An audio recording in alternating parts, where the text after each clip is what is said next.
بسم اللہ الرحمن الرحیم۔ السلام علیکم ناظرین کرام، سعودی عرب اسرائیل کا سہولت کار بن گیا۔ دبئی کی براہ راست پروازوں کے لیے سعودی فضائی حدود کا استعمال شروع۔ دونوں ممالک میں رابطے کی مستقل راہ کھل گئی۔ ٹرمپ کے یہودی داماد نے اسرائیل کو تسلیم کرنے کے لیے سعودی عرب پر دباؤ بڑھا دیا۔ اسرائیلی خفیہ ایجنسی موساد کے سربراہ کا متحدہ عرب امارات کا دورہ، دوسری جانب عمان کا اسرائیل سے ٹیلی فونک رابطہ، UAE کے ساتھ معاہدہ کرنے پر مبارکباد۔ اسی طرح سعودی ولی عہد کو ڈونلڈ ٹرمپ کی شکست کا خدشہ، امریکہ کے صدارتی الیکشن سے پہلے تخت نشین ہونے کا اندیہ دے دیا۔ اسی طرح غزہ کی پٹی پر اسرائیل کی مسلسل 7ویں روز بھی بمباری، کئی فلسطینیوں کے شہید اور زخمی ہونے کی اطلاعات موصول ہو رہی ہیں۔ ناظرین کرام، متحدہ عرب امارات سے معاہدے کے بعد اسرائیل نے اپنے پر پھیلانا شروع کر دیے ہیں۔ متحدہ عرب امارات کے ساتھ فلسطینی علاقے سے متعلق معاہدے کے بعد UAE کے news channel sky news Arabia کو خصوصی انٹرویو میں اسرائیلی وزیر اعظم نیتن یاہو کا کہنا ہے کہ اس معاہدے سے اسرائیلی معیشت کو بھی فائدہ پہنچے گا۔ اسرائیل متحدہ عرب امارات اور تل ابیب کے درمیان براہ راست ہوائی پرواز شروع کرنے کے لیے کام کر رہا ہے، جو سعودی عرب کی فضائی حدود سے گزرے گی۔ اسرائیلی وزیر اعظم نیتن یاہو نے خیال ظاہر کیا کہ دوسرے عرب ممالک بھی اس معاہدے کی طرف جلد بڑھیں گے۔ امارات کے ساتھ معاہدے کی ایک شق کی خلاف ورزی کرتے ہوئے نیتن یاہو نے کہا کہ امن معاہدے کے باوجود اسرائیل متحدہ عرب امارات کو امریکی اسلحے کی فروخت کی مخالفت جاری رکھے گا۔ یہ بات انہوں نے اپنے دفتر سے جاری بیان میں کی۔ بیان میں مزید کہا گیا کہ امارات امریکہ سے F-35 طیارے حاصل کرنا چاہتا ہے، تاہم اسرائیل کی فوجی برتری برقرار رکھنے کے لیے اسلحہ اور طیارے کی خریداری کی پالیسی سے متعلق اسرائیل اپنی کوئی تبدیلی نہیں کرے گا۔ واضح رہے کہ اسرائیل اور متحدہ عرب امارات کے درمیان براہ راست پروازوں کے لیے سعودی فضائی حدود استعمال کرنے سے ریاض اور تل ابیب کے درمیان مستقل رابطوں کا راستہ کھل جائے گا۔ تینوں ملکوں میں آپسی آمد و رفت بڑھے گی، جس سے اسرائیل کو عرب ریاستوں سے تسلیم کرانے کے مذموم عزائم پر کام لیا جا سکے گا۔ اسی تناظر میں ٹرمپ کے یہودی داماد کشنر نے میڈیا سے گفتگو کرتے ہوئے کہا کہ سعودی عرب کو بھی اسرائیل کے ساتھ UAE کی طرز پر تعلقات استوار کر لینے چاہیے۔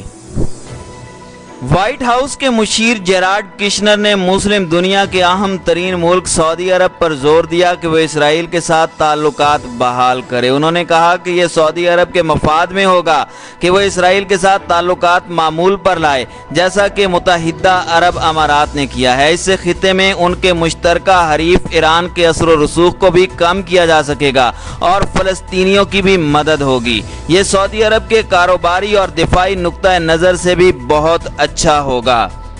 دوسری جانب متحدہ عرب امارات کے سرکاری میڈیا کے مطابق اسرائیل کی خفیہ ایجنسی موساد کے سربراہ UC کوہن نے سیکیورٹی سے متعلق امور پر بات چیت کے لیے UAE کا دورہ کیا ہے۔ غیر ملکی خبر رساں ادارے AFP نے WEM کا حوالہ دے کر کہا کہ UC کوہن نے ابوظہبی میں متحدہ عرب امارات کے قومی سلامتی کے مشیر شیخ طاہنون بن زید ال نہیان کے ساتھ سلامتی امور کے شعبوں میں تعاون بڑھانے اور علاقائی پیش رفت پر تبادلہ خیال کیا۔ واضح رہے کہ متحدہ عرب امارات اور اسرائیل کے مابین امن معاہدے کے بعد کسی اسرائیلی عہدیدار کا ابوظہبی کے لیے یہ پہلا اعلیٰ سطح کا دورہ ہے۔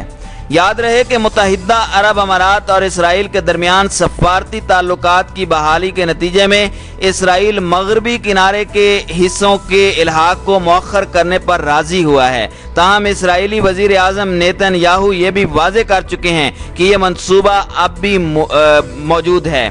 UAE اور اسرائیل کے معاہدے پر خلیج تعاون ممالک میں سے بحرین اور عمان نے اس کا خیر مقدم کیا ہے، جبکہ سعودی عرب اور کویت اور قطر نے ابھی کوئی رد عمل نہیں دیا۔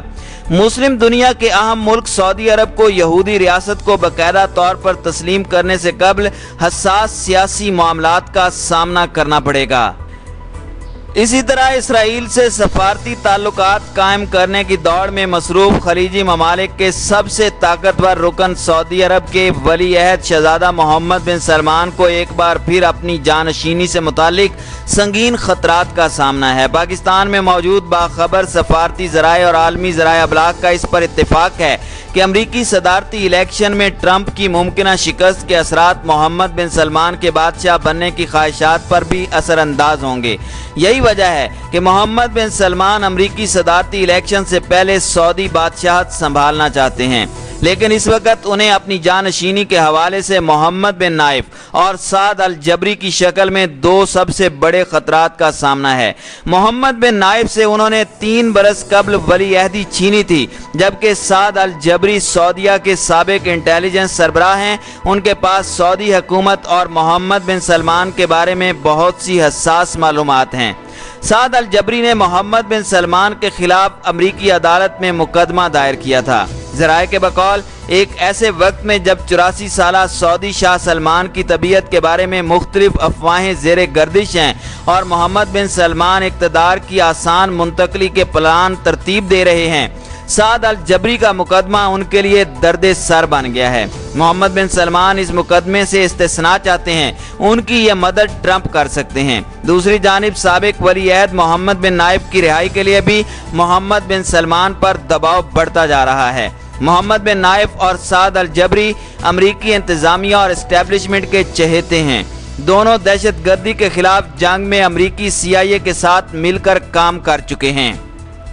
नाज़रीन कराम, अमरीकी अदालत में मोहम्मद बिन सलमान के खिलाफ मुकदमा दायर करने वाले साबिक सऊदी इंटेलिजेंस चीफ साद अल जबरी जून 2017 से कनाडा में जिला वतनी की जिंदगी गुजार रहे हैं।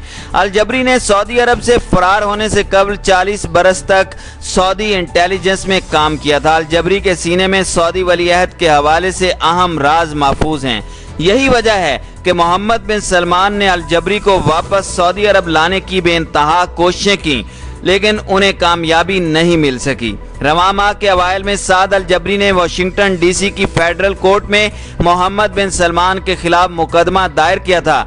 इस चौंका देने वाले मुकदमे में साबिक इंटेलिजेंस अफसर ने दावा किया कि मोहम्मद बिन सलमान ने 2018 में जमाल खशोगी के कत्ल के तकरीबन 2 हफ्ते बाद उन्हें भी ठिकाने लाने के लिए अपना कातिल दस्ता कनाडा रवाना किया था, जिसे टाइगर स्क्वाड के नाम से जाना जाता है।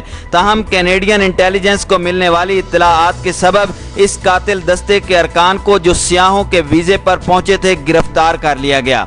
मुकदमे की दस्तावेजात में यह भी कहा गया है कि मोहम्मद बिन सलमान ने एक टेक्स्ट मैसेज के जरिए साद अल जबरी को धमकी दी थी कि अगर वो फौरी तौर पर सऊदी अरब नहीं आए तो इसका खमियाजा उन्हें भुगतना पड़ेगा। ताहम अल जबरी को इल्म था कि वापसी की सूरत में उन्हें भी मोहम्मद बिन नाइफ की तरह कैद खाने में डाल दिया जाएगा, लिहाजा उन्होंने सऊदीया वापस जाने की बजाय अमरीकी अदालत से रुजू करने का फैसला किया। अल जबरी की जानिब से वापसी के इनकार पर मोहम्मद बिन सलमान ने सऊदी अरब में मौजूद उनके बच्चों को हिरासत में ले रखा है। अमरीकी महकमा खारजा के एक तर्जुमान के बकौल साद अल जबरी दहशत गर्दी के खिलाफ अमरीका का काबिल कदर शराकतदार था और उन्होंने अल-कायदा के खिलाफ काम करने वाले करके बहुत से अमरीकियों की जान बचाई। इसलिए अमरीकी इक़्तिदार के ऐवानों में साद अल जबरी का खासा एहतराम है। सऊदीया के अंदरूनी मामलात से आगाह इस्लामाबाद में मौजूद बाखबर ज़राए का कहना है कि इस वक्त सिर्फ ट्रंप और उसके चंद करीबी साथियों की हिमायत मोहम्मद बिन सलमान को हासिल है। CIA और पेंटागन समेत दीगर अमरीकी हल्के उनकी हुक्मरानी के हक में नहीं हैं। अगरचे मोहम्मद बिन सलमान अमरीका के काबिल एतमाद रहे हैं, लेकिन अब वो अपने मुल्क में और आलमी सतह पर न सिर्फ बहुत ज़्यादा मुतनाज़िया हो चुके हैं, बल्कि उनकी मकबूलियत में भी तेज़ी से कमी वाक़ हो रही है। लिहाजा अमरीकी इस्टेब्लिशमेंट में ये सोच पाई जा रही है कि उन्हें ज़्यादा ताबेदार और गैर मुतनाज़िया सऊदी हुक्मरान की ज़रूरत है।